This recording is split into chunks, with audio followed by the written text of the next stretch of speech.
Hi everyone, Tony Tonkin here. Just want to make a comment about the protests in Melbourne today.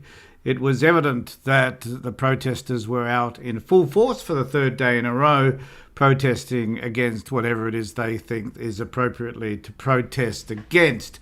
Primarily, it was supposed to be the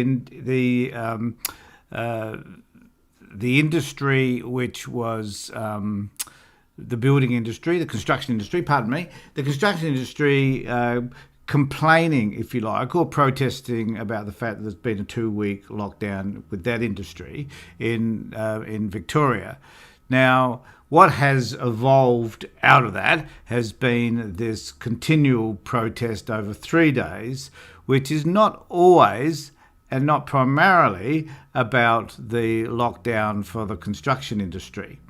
It is evident, though, that the construction industry has been a large contributor to the outbreak of coronavirus in Victoria. The statistics will tell us that, as is the case with the healthcare industry and particularly aged care, the outbreak had been considerate because a number of people were simply unvaccinated. Health workers were unvaccinated. So the same issue applied to the construction industry. And as a result of that, Dan Andrews' government have chosen to close that industry down, which has brought about these protests. Now, look, I don't object to protests. I think that is our right. But when our protests turn violent and when the majority of the protesters are there for other reasons, apart from the initial reason for the protest, which was about the 2-week lockdown, then I have an issue. Because it's about other people, particularly the right wing, hijacking what is really a non-right wing issue.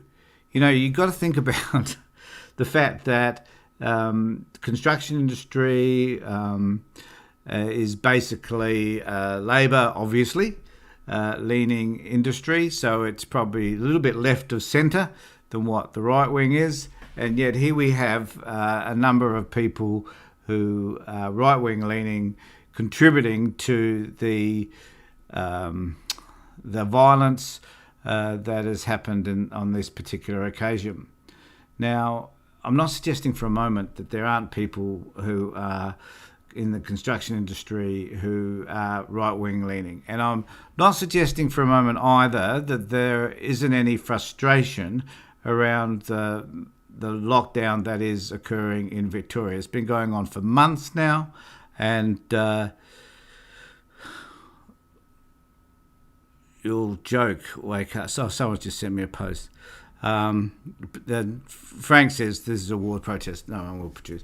Yep, it will. And that's the other thing. This protest won't create any particular outcome apart from frustration by those who are supporting vaccinations and those who support the union in terms of their stance around the 2-week lockdown. And most union leaders, in fact, are now saying that there should... Frank, glad to see you're really busy, mate. But it's important to understand that the people that are protesting are primarily those who have another agenda. So if you've got an issue around vaccinations, fine, find another way to protest. But if you've got an issue around what this protest is about, which is the lockdown of this industry, then I suggest you go elsewhere, that you focus on whatever that's about and go elsewhere. The interesting thing about this particular protest was that it was leaderless. At least I can say, for those anti-vaxxers out there, at least your protests have leaders who can be identified and who are generally known to the police and to others, and therefore can be arrested occasionally for your interference in what are specifically health orders by the state, and which you're expected to abide by. Now, we can have an argument until we're blue in the face as to whether vaccinations are appropriate or not. But the reality, guys, is that over 80% of the population supports the idea of being vaccinated. And if we are ever going to get out of this issue, we all need to make sure that we're doing what we can in order to be vaccinated and to turn away from, oh God, I'm in social media, my God, So I'm going to suggest you turn off, because you also need to be aware that you can turn away from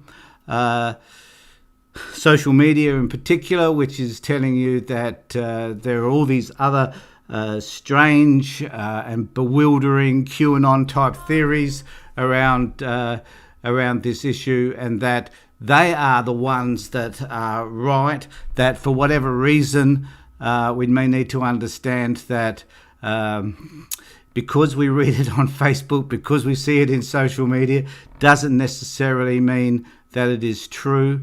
And the fact still remains that with the majority of people supporting vaccinations and going out and getting vaccinated, that we will eventually get through all of this. And whatever rights you think are being contravened by a lockdown, and whatever rights you think are being contravened by having to wear a mask when in public, or even sometimes outside or with a large gathering, whatever your objection might be to any of that, there will come a time when that will not be the way it is today. Now, I agree that the issue around wearing masks is something that will probably be with us for some time. But does it really inconvenience us? You know, I always think that it's fascinating how we're okay about wearing seatbelts, even though I can remember there was a time when seatbelts, I'm old enough to remember when seatbelts first came in, and my father objected to the fact that he had to wear seatbelts. He hadn't worn seatbelts his whole driving life, but lo and behold, he did. And we know that seatbelts save lives. We know that wearing helmets on motorbikes saves lives. Wearing helmets whilst riding a push bike saves lives.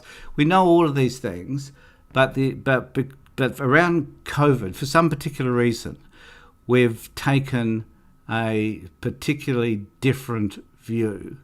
And I'm still at a loss as to where those views come from. I think it is primarily because it's a general health issue. It isn't something that's really specific like seatbelts or whatever, but it's more a general health view.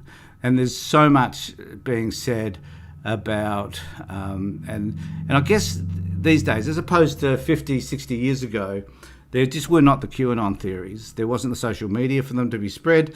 Most of the stuff that we heard came through the media and so forth, and through the natural general media, particularly free-to-air.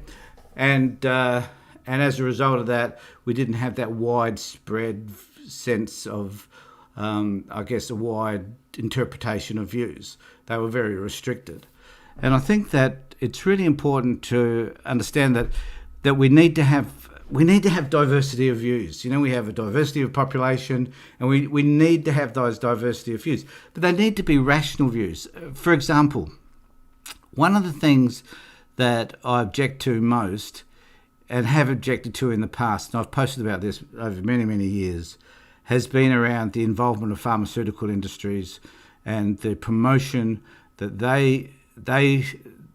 the promotions that they're involved in terms of pharmaceutical products, particularly psychotropic drugs and a whole host of things, and the way they go about lobbying for their drugs to be placed on, to be approved by governments and then to be used by the public, and the way they advertise those drugs, and the amount of money they pay to the medical profession in order to monetize their products. I understand all of that, and I get just as frustrated about their use of their power and their influence in order to promote their products. So that being said, I also know that the pharmaceutical industry on occasions produce some good shit, and particularly around vaccines. So they'll produce a group of drugs which are supposed to rectify mental well-being issues. They don't. That's another issue, another talk for another time. But in terms of actually confronting disease, they have a reasonably good history. And so we need to be able to confront this in a rational way. So where pharmaceutical companies, and I always think, geez, how many billions of dollars in profit are Pfizer, Moderna, J&J, and all the others making as a result of all of this vaccine? They are making a killing. There's no disputing all of that, and I could object to it. And I probably may have in the past if it was about psychotropic drugs.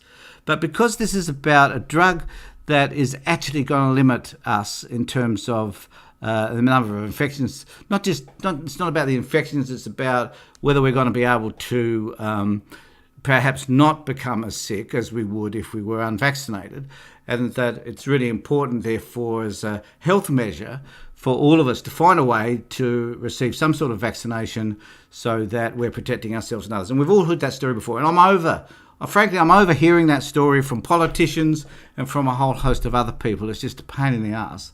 So what I really think that we need to start to do is start to look at it rationally and I think we need to look ahead. We need to project ourselves a little wee bit into the future and say, once we're beyond all of this, once we've moved on beyond it, we're going to be in a far better space. I'm not suggesting for a moment that things will ever be the same.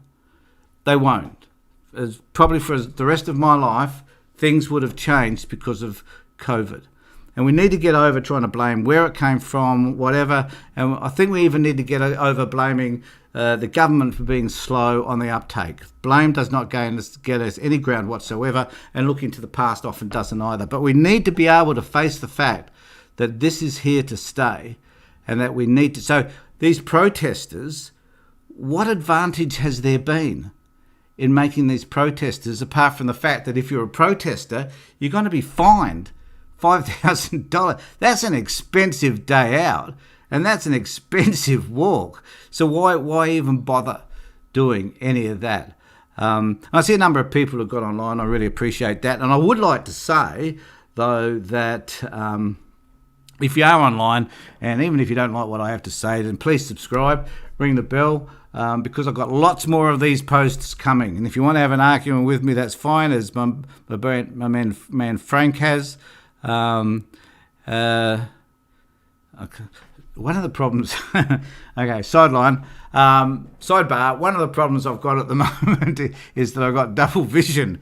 So I'm looking straight into the camera, which is fine, but when I go to read something, I find it really difficult. So I'm sorry I can't get down to most of your, I don't know what in the hell Frank's talking about. It says we purely and simply deserved everything that happened. I don't know what Frank's going on about. And Nick's saying same people make those billions is where it came from. A bit hard to put that to the side. Yeah, it is. It is true. Look, I agree with you, Nick. I'm conflicted, quite frankly, about the fat amount of money that that the pharmaceutical companies are getting as a result of this COVID virus. And look, I can understand why there might be some conspiracy theories suggesting, perhaps, that the pharmaceutical companies were involved in all this. I can understand where those ideas come from. I get all of that. It's not true. I understand that.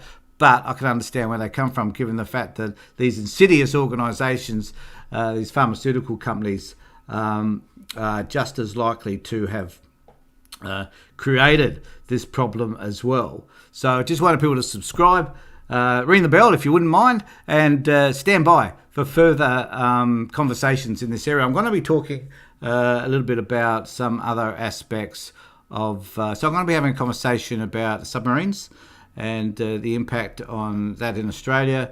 The fact that we spend, billions of dollars making boats that sink amazes me.